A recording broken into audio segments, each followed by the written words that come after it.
Have you ever wondered how you would survive in an urban crisis? In this chaotic, ever-changing world, it's crucial to consider. Bugging in or staying put in a crisis often holds more advantages than fleeing or bugging out. Consider this. You're in a familiar environment, your home. You know every nook and cranny, every squeaky floorboard, every hidden corner. This familiarity is a tactical advantage in a crisis. Also, let's not forget about your resources.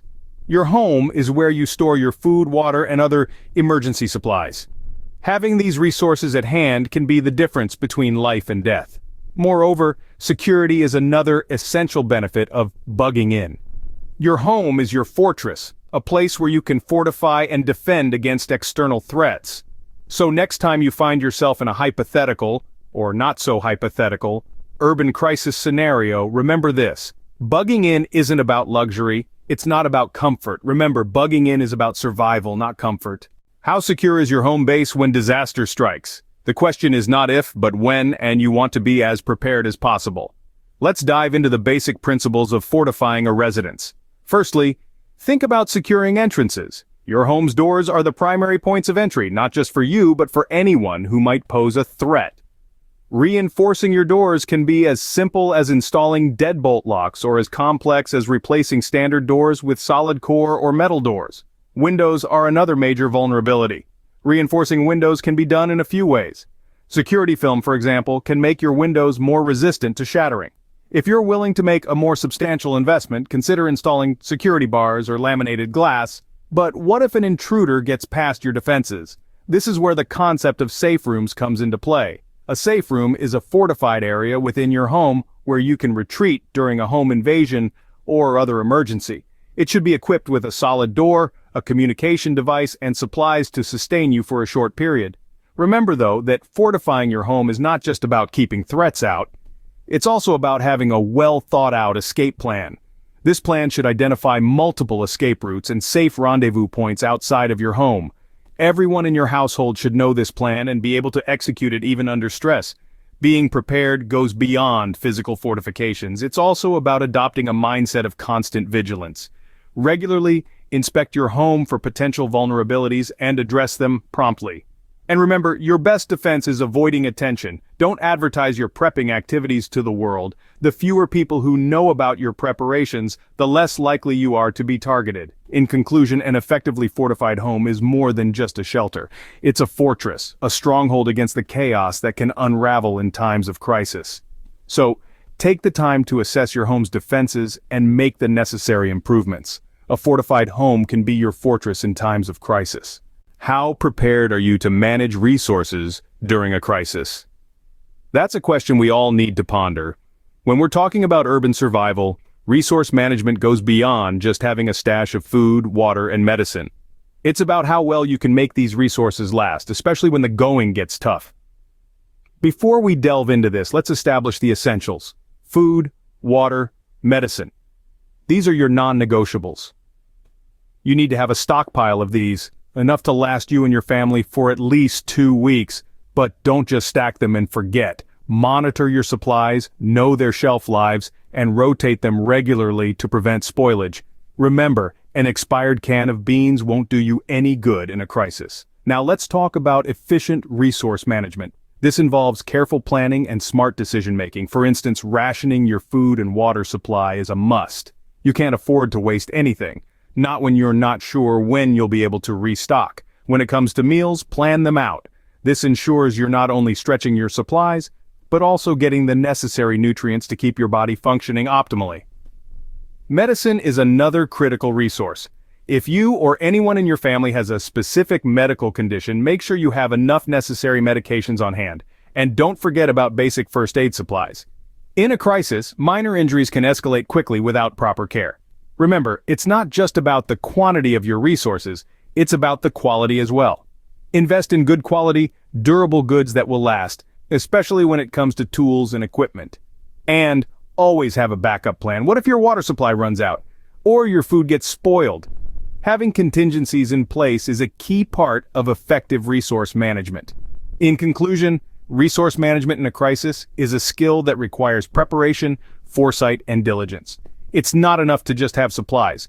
You need to know how to manage them effectively. Because, as we've said before, effective resource management can be the difference between survival and disaster. Can you remain unnoticed in a chaotic urban environment? In the throes of a crisis, maintaining a low profile can be as vital as having a well-stocked pantry. It's about blending in, fading into the background, becoming a part of the city's canvas. This strategy, my friends, is called urban stealth. Urban stealth is more than just a tactic, it's a mindset. It's about being aware of your surroundings, understanding the rhythms of the city, and knowing how to navigate its labyrinthine streets with minimal disturbance. Consider your home your sanctuary. It should not draw attention. No signs of excessive fortification that might suggest you're a prepper. Subtlety is key. Your residence should appear as ordinary as any other on the block. Now let's talk about moving around. The trick is to move with the crowd, not against it. Wear neutral colors, avoid direct eye contact, and keep interactions brief. This isn't the time for grand gestures or loud voices. It's about being the proverbial gray man, inconspicuous and unmemorable. Remember, your goal is to blend in, not to disappear entirely. You still need to monitor your surroundings for any changes, potential threats, or opportunities. And finally, practice. Urban stealth is a skill that improves with time. Do drills, test your strategies, refine your techniques. In a crisis, being unseen can be as important as being prepared. So, let's prepare to be unseen. Are you mentally prepared to face an urban crisis? In the face of adversity, mental fortitude is just as essential as physical preparedness. The challenges you might encounter during an urban crisis will not only test your physical capabilities, but your mental strength as well. Your mind, after all, is your command center. It's where you'll make tough decisions, manage stress, and maintain morale. Managing stress is crucial. During a crisis, your body's natural response is to enter a state of fight or flight. This heightened state of alertness can be beneficial, but it's not sustainable in the long run.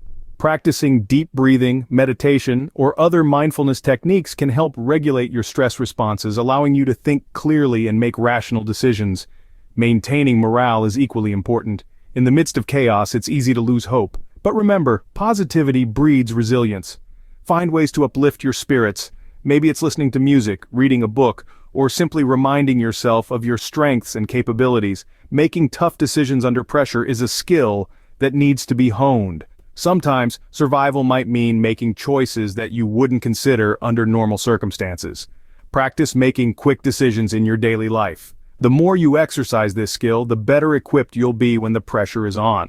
After all, your ability to adapt and persevere through tough times is largely determined by your mental strength and resilience. Your mind can be your most powerful survival tool. Are you ready to put your survival skills to the test? Let's delve into a world of urban emergency tactics that could be pivotal to your survival in a crisis. Emergencies are unpredictable, but your response doesn't have to be. In the concrete jungle, the key to survival is adaptability. Tapping into your resourcefulness can turn everyday urban elements into survival tools. For instance, newspapers, not just for the latest headlines, can be used as insulation or even a makeshift blanket in a pinch. Let's take a look at scenario-based tips. Imagine you're in a blackout. In a world dependent on electricity, this can be a daunting situation. But with a bit of foresight, you can turn it into a minor inconvenience. Keep a stash of flashlights and extra batteries handy, and remember, glow sticks can be a fun, safe source of light for the kids. Water contamination is another possible scenario. You've stocked up on water, but what happens when that runs out? Knowing how to purify water is essential. Boiling is one method, but if gas and electricity are out, a solar still can be a lifesaver. Now, let's talk advanced survival hacks. Ever heard of the triangle of life? In an earthquake, instead of ducking under furniture, lie next to it. The space created can protect you from falling debris. And don't forget the power of communication. In an emergency, information is as vital as water. A hand-cranked or solar-powered radio can keep you connected when the grid goes down. Lastly, remember that urban survival is a mental game. Maintain a positive attitude, stay calm, and keep your wits about you. Panic is the enemy of survival. With the right tactics, you can navigate any urban crisis. Mastering these urban emergency tactics doesn't just equip you for survival, it instills a confidence that radiates to those around you. In a world of uncertainty, be the beacon of preparedness and resilience.